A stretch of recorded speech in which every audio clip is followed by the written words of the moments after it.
اور روزانہ یہ 1/4 پارا زبان یاد کرتا ہے، اور اس وقت صبح کو 1 پارا اور شام کو 1 پارا سناتا ہے، حالانکہ نابالغ بچہ ہے۔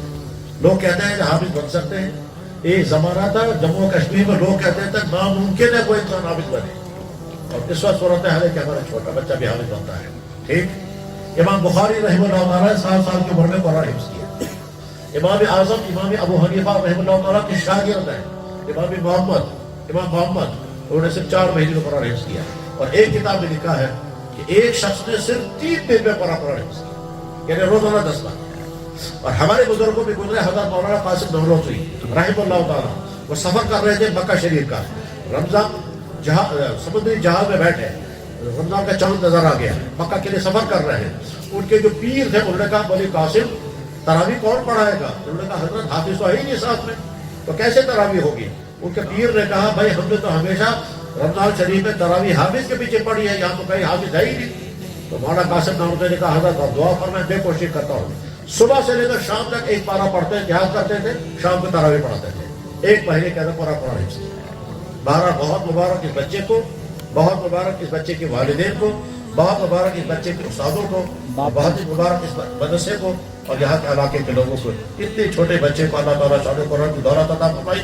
اب اللہ اس بچے کی حفاظت فرمائے نظر بد سے، اور اللہ حفاظت فرمائے اس بچے کو کبر آنے سے، اور اللہ حفاظت فرمائے اس بچے کو شیطان کے بھرگلانے سے، اور اللہ حفاظت فرمائے بچے کے والدین کو تو وہ فخر کرنے لگے ہمارا بیٹا کچھ ہے، اور یہ کچھ کرتے کرتے بچہ برباد نہ ہو جائے، اور یہ بھی خطرہ رہتا ہے۔ بشر کی سرے عرش مہمان نوازی، یہ عظمت نہیں ہے تو پھر اور کیا ہے؟ کہاں میں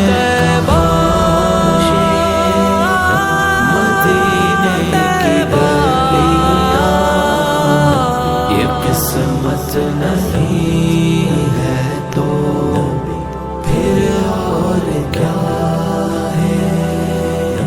جو عاصی کو کملی میں اپنی چھپا لے۔ ایک بیٹھک کا مطلب ہوتا ہے جب بچے کو بٹھاتے ہیں قرآن پڑھنا شروع کر دو، جب بچہ قرآن پڑھنا شروع کرتا ہے، بیچ میں اگر وضو کی ضرورت پڑے گی تو وضو کرنے جائے گا، اور بیچ میں اگر نماز کا وقت آئے گا تو نماز پڑھنے جائے گا، اور اس وقت واپس آ کر پڑھنا شروع کرے گا، اور اینڈ تب کرے گا کہ جب قرآن ختم ہو جائے۔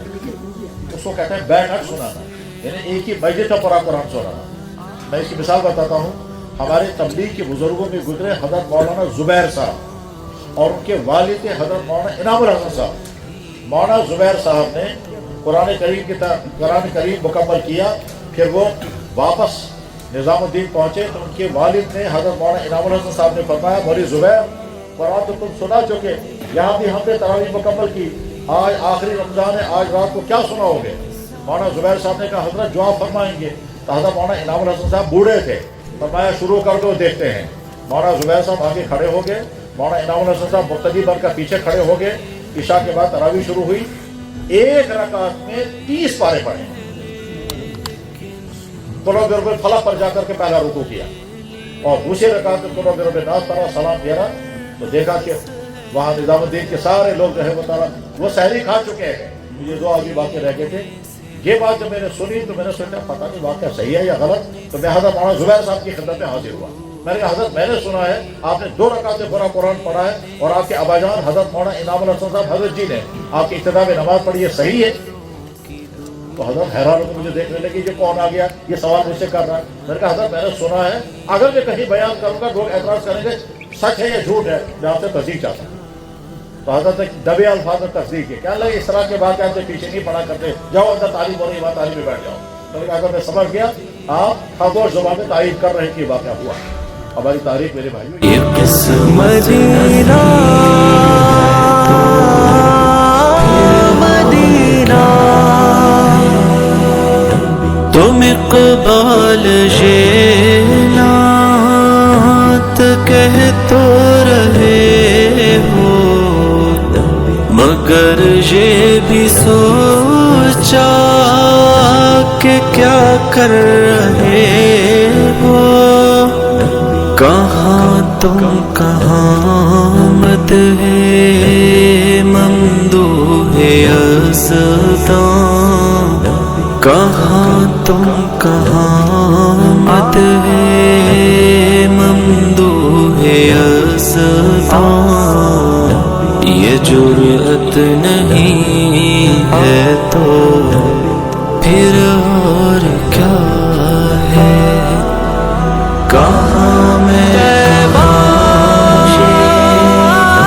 مدینے کی گلیاں،